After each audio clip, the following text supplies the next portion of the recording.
it's Harriet, and today I'm going to teach you how to teach your dog a leave it. So, I'm going to tell you a bit of a story first.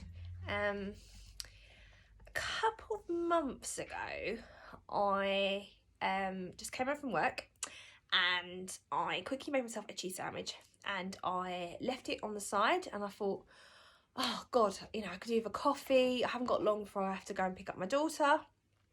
So I went, made the coffee, came back, and I found Finn taking a lick of the sandwich. So I was like, leave it, when I saw it. And I was quite shocked, but being a lab, it is kind of expected. So I knew that I'd have to kind of work on this because I didn't want him nicking food off my daughter. You know what kids can be like.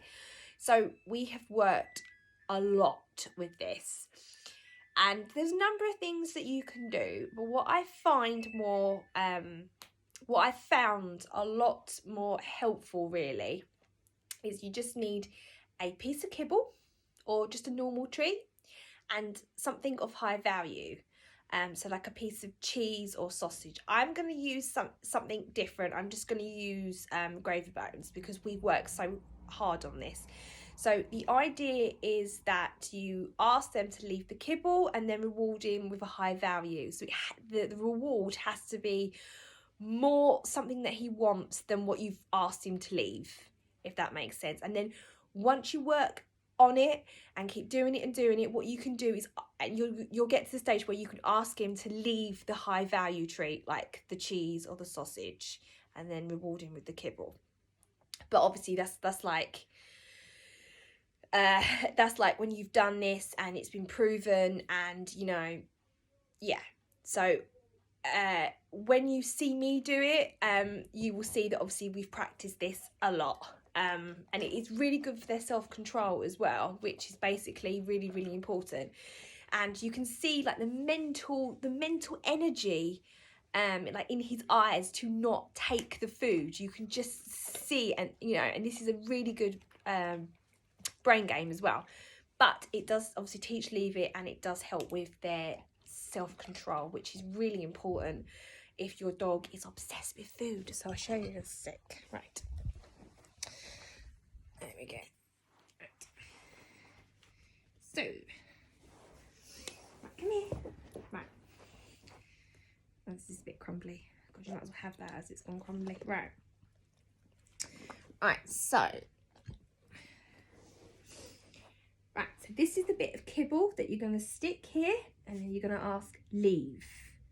Then you're going to say, you want, as soon as you see how he's given me the eye contact, then you give him the reward because he's left what you've asked him to leave, and you've rewarded him. So you reward him with a high value treat like a cheese or sausage, like I was saying earlier. So again. So we put the food down. You can even go closer. And it's even more tempting. And you go leave, and then you ask him to look at you. Or even if he moves back or he moves away, then still reward that because he's left it. And do this a couple of times. So you do it here. And it really is quite close. That is so tempting for the dog. And then because he knows that leave it, and he will get that. And then you just practice. There is another game you can use, or you can do, and it's called Mousey Mousey, but I call it the flick because that's kind of what you do. Right, up. Right, sit down. Right, sit. Right, stay there. Right, flick the camera around. Right, so you put it down here. Works the same way because he's giving you eye contact, and then you flick it. So again, it's about that contact, and he's got self-control. Now he wants to play. But yeah, that is basically, so you can do the two games. You can do the two games, and it works in the same principles really, just on leave it and self-control. Right, I hope that's been helpful. It's bye from me and it's bye from Finn. Bye.